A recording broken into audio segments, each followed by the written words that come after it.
আমাদের পূর্বপুরুষ, শাইখুল ইসলাম মাদানী আমাদের পূর্বপুরুষ। আমরা সেই চেতনা আজও ধারণ করি, বিশ্বাস করি। দর্শে হাদিসে বসে কাল আল্লাহ এবং কাল রাসূলের মাধ্যমে আমি আমার পরবর্তী সন্তানদেরকে যেই চেতনায় উদ্বুদ্ধ করব, যদি প্রয়োজনে আল্লাহর জন্য, আল্লাহর দ্বীনের জন্য, আল্লাহর পয়গম্বরের ইজ্জতের হেফাজতের জন্য যদি আমি কারাবরণকে, কারা নির্যাতনকে সহাস্যে আমি বরণ করতে না পারি, মসনদে হাদিসে বসার কোন অধিকার আমার নাই, কোন অধিকার আমার নাই। শুধুমাত্র হাদিসের মসনদে বসা, বিরাসতে পয়গম্বরের, নববী বিরাসতের সুযোগ সুবিধা, মানুষের সম্মান, ফুলের মালা, ফুলের তোড়া, লাল গালিচার সংবর্ধনা, আর মাঝে মাঝে হাদিয়া তোহফা আর সালাম গ্রহণ করলাম। আর দিনের নবীর মতো করে উহুদের ময়দানে, তায়েফের ময়দানে রক্ত দেওয়ার প্রয়োজন হলে আমি থাকলাম না। আমি মনে করি এই যদি হয় আমাদের অবস্থা, তাহলে আমরা সত্যিকার ওয়ারিসে নবী হিসেবে নিজেদেরকে পরিচয় দিতে ব্যর্থ হব। কাজেই কোনো আক্ষেপ নাই, কোনো আফসোস নাই। 3 বছর সময় এটা আমাদের ব্যর্থ হয় নাই। আমি মনে করি আমাদের এই 3 বছর আমাদের আগামী সন্তানদের জন্য একটা পথ প্রদর্শনের কাজ করবে। 3000 সন্তান জন্ম নিবে, আল্লাহর নবীর ইজ্জত দিয়ে ছিনিমিনি খেলা হবে। আর আমাদেরকে বলবেন শুধুমাত্র নীরব থাকতে, শুধু আমাদেরকে বলবেন নমনীয় থাকতে। আমি বলি নমনীয় আমরা থাকতে জানি, নম্র ভাষায় কথা বলতে আমরা জানি, নমনীয় থাকবো, নম্র থাকবো। কিন্তু মনে রাখবেন, আল্লাহর পয়গম্বরের ইজ্জত নিয়ে ছিনিমিনি খেলা হলে, আল্লাহর পয়গম্বরের ইজ্জত নিয়ে যারা ছিনিমিনি খেলবে, সেই সাতেমে রাসূলকে আল্লাহর জমিনে এক মুহূর্তের জন্য আমরা বরদাস্ত করতে পারবো না। জীবন থাকবে কি থাকবে না, কারাগারের ভিতরে থাকতে হবে না বাইরে থাকতে হবে, এই সব কিছুর চেয়েও আমাদের কাছে বড় প্রশ্ন হলো, আমার এই জন্মভূমিতে আমার নবীর ইজ্জতের ঝান্ডা সমুন্নত থাকবে কি থাকবে না। আমার নবীর ইজ্জতের ঝান্ডা যদি ভুলুণ্ঠিত হয়ে যায়, তাহলে নবীর ইজ্জতের ঝান্ডা ভুলুণ্ঠিত হওয়া আমাদের মাথার টুপি নয়, আমার ঘাট থেকে মাথার কল্লা কেটে জমিনে পড়ে যাওয়া এর চেয়ে অনেক ভালো, এর চেয়ে অনেক শ্রেয়। নবীর ইজ্জতের ঝান্ডা যদি সমুন্নত রাখতে না পারি, লক্ষ লক্ষ আলেম, লক্ষ লক্ষ নবীর নাম লেনেওয়ালা উম্মত, এই জীবন আমাদের মিছা এবং বৃথা জীবন হিসেবে পরিণত হবে। কাজেই আমাদেরকে নমনীয় থাকতে বলবেন, নবীর দুশমনদেরকে প্রশ্রয় দিবেন। এটা যদি হয়, তাহলে এদেশকে আমরা শত বলেও শান্ত রাখতে পারবো না, এবং আমরা সে কথা বলবো না। বরং নবীর ইজ্জতের হেফাজতের জন্য, নবীর দুশমনদের বিরুদ্ধে এ জাতিকে উদ্বেলিত করার জন্য, এই জাতিকে তাদের বিরুদ্ধে উদ্বেলিত করার জন্য, উৎসাহিত করার জন্য যা বলতে হয় তাই বলবো, যা করতে হয় তাই করবো আমরা ইনশাআল্লাহ।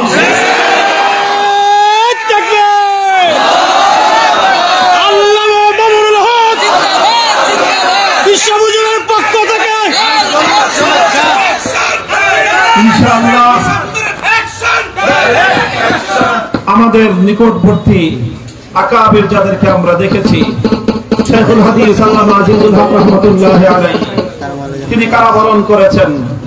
আমাদের পূর্বপুরুষ মুফতি ফজলুল হক আমিনী রাহমাতুল্লাহি আলাইহি কারাবরণ করেছেন।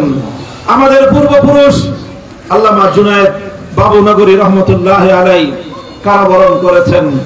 তারা আমাদের জন্য উত্তম নমুনা রেখে গিয়েছেন। আমরা দ্বীনের জন্য আল্লাহর কাছে আফিয়াতের দোয়া করি, নিজেরা নিরাপদে থাকতে চাই, দেশ, জাতি, সরকার সবাইকে নিরাপদে রাখতে চাই। কিন্তু যখনই আল্লাহ এবং তার রাসূলের ইজ্জতের প্রশ্ন আসবে, তখন মনে রাখবেন, কোন নসিহত, কোন আইন, কোন আদালত আমাদেরকে শান্ত রাখতে পারবে না।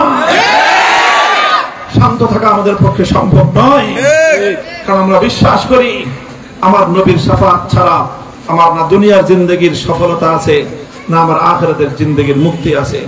কাজে সেটার জন্য যা করতে আমরা তাই করব। আমি মাত্রই শুনলাম এ মঞ্চ থেকে যে কথা বলা হলো, এই মুন্সিগঞ্জে আরেক নরাধমের জন্ম হয়েছে, বিশ্বজিৎ।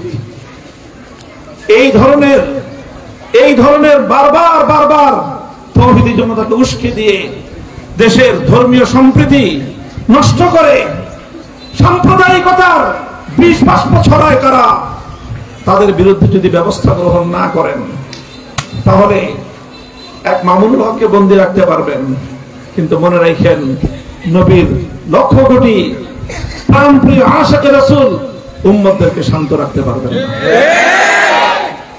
আল্লাহ পাক রব্বুল আলামিন আমাদের দেশের দায়িত্বশীলদেরকে সুমতি দান করুন।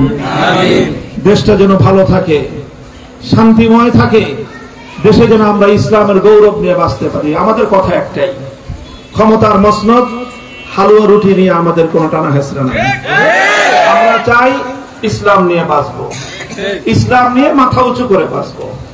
শুধু এতিমখানায় থাকবো না আমরা, শুধু এতিমখানা, মাজার শরীফ আর মসজিদ শরীফ না, আমরা রাষ্ট্র এবং সমাজের সর্বত্র ইসলাম নিয়ে মাথা উঁচু করে গৌরবের সঙ্গে দেশে, রাষ্ট্রে, সমাজে আমরা বসবাস করতে চাই।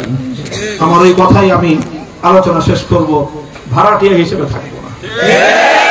এই মাটি আজাদ করতে, এ মাটি মুক্ত এবং স্বাধীন করতে যেই পরিমাণ রক্ত আমার বাপ-দাদারা দিয়েছে, আমাদের পূর্বপুরুষরা দিয়েছে, ইতিহাস আলো, আমরা দেখিয়ে দেব চোখে আঙ্গুল দিয়ে। আর কোন সম্প্রদায়ের পূর্বপুরুষদের এত ত্যাগ এবং কোরবানি নেই এ দেশটাকে মুক্ত এবং স্বাধীন করার জন্য। শরীয়তুল্লাহ আমাদের পূর্বপুরুষ, মীর নেসার আলী ওরফে তিতু মীর আমাদের পূর্বপুরুষ, কাসেম নানুতুবি আমাদের পূর্বপুরুষ, হাফেজ জামান শহীদ আমাদের পূর্বপুরুষ, সৈয়দ আহমদ শহীদ আমাদের পূর্বপুরুষ, শাহ ইসমাইল শহীদ আমাদের পূর্বপুরুষ। এভাবে লাখো প্রাণের রক্তের বিনিময়ে এ মাটি অর্জন করা হয়েছে ভাড়াটিয়া হিসেবে থাকার জন্য না। থাকলে মালিকানার সূত্রে থাকবো, মালিকানা হিসেবে যদি দখল ধরতে না পারি, শাহাদাতের রক্ত দিব, কিন্তু মাথা নোয়াতে পারবো না ইনশাআল্লাহ। আমার পরবর্তী আমার অনুজদেরকে বলবো, হিম্মত নিয়ে থাকো ইনশাআল্লাহ। আল্লাহর ওয়াদা আছে, ভয় কিসের? লা তাযালু তায়ফাতুম মিন উম্মতি মানসুরিনা আলাল হক লা ইয়াদুররুহুম মান খাযালাহুম আও ক্বালা মান খালাফাহুম হাত্তা ইয়াতি আমরুল্লাহ। আল্লাহর দ্বীনের ঝান্ডা নিয়ে একদল থাকবে, তাদেরকে অনেকে লাঞ্ছিত করার চেষ্টা করবে, তাদেরকে অনেকে বিরোধিতা করবে। আল্লাহর নবীর ওয়াদা রয়েছে, তাদের কোনো ক্ষতি করতে পারবে না।